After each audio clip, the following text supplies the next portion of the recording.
வணக்கம்.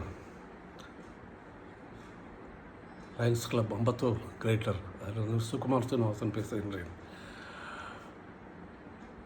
இப்பொழுது இந்த வருடத்திற்கான ஒரு முக்கியமான ஒரு இலக்கு மென்டல் ஹெல்த் அண்ட் வெல்பீயிங் என்று நம்மளது மதிப்பிற்குரிய கவர்னர் சொல்லியிருக்கின்றார்.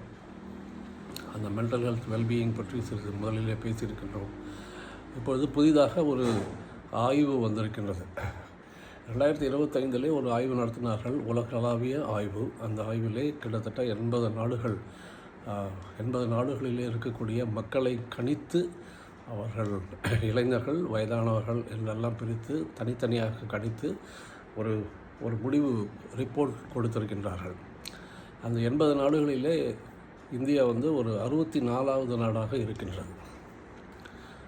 80 நாடுகளிலே நாம் அந்த மென்டல் ஹெல்த் கோஷன்ட் என்று சொல்லுகின்றார்கள்.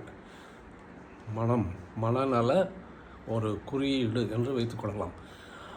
அந்த மென்டல் ஹெல்த் கோஷன் அது ரேங்கிங்கில் நாம் 60வது இடத்தில் இருக்கின்றோம். இது மிகவும் அதிர்ச்சிக்குரிய விஷயம்.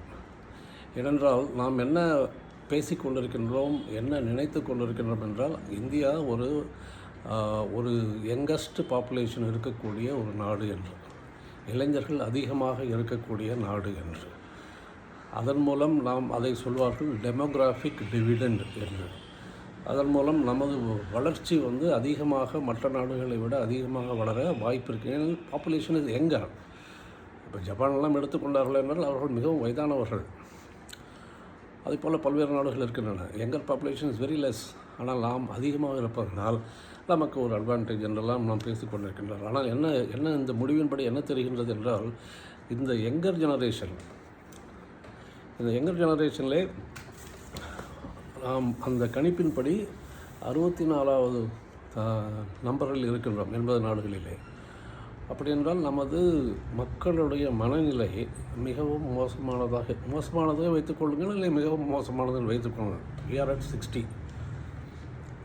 உலகத்திலே மிகவும் மகிழ்ச்சியான நாடு என்று சொல்லப்படுகின்ற ஃபின்லாண்ட், அது இந்த MHQவில் 40வது இடத்தில் இருக்கின்றது.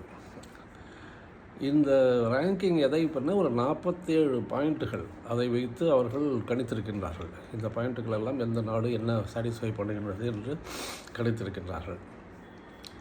ஸோ அதன் மூலம் என்ன தெரிய வருகின்றது என்றால், இந்த mental health quotient it is at ஒரு யங்கர் ஜெனரேஷன் ஒரு 33% MHQவில் இருக்கின்றார்கள். 33 அதிகமாக இருக்கின்றது. வயதானவர்கள் அந்த மென்டல் ஹெல்த் கோஷன் என்பது உங்களுக்கு ஆச்சரியமாக இருக்கலாம், 96% இருக்கின்றார்கள். அதாவது யாருக்கு மென்டல் ஹெல்த் கோஷன் அதிகமாக இருக்க வேண்டுமோ அவர்கள் குறைவாக இருக்கின்றார்கள்.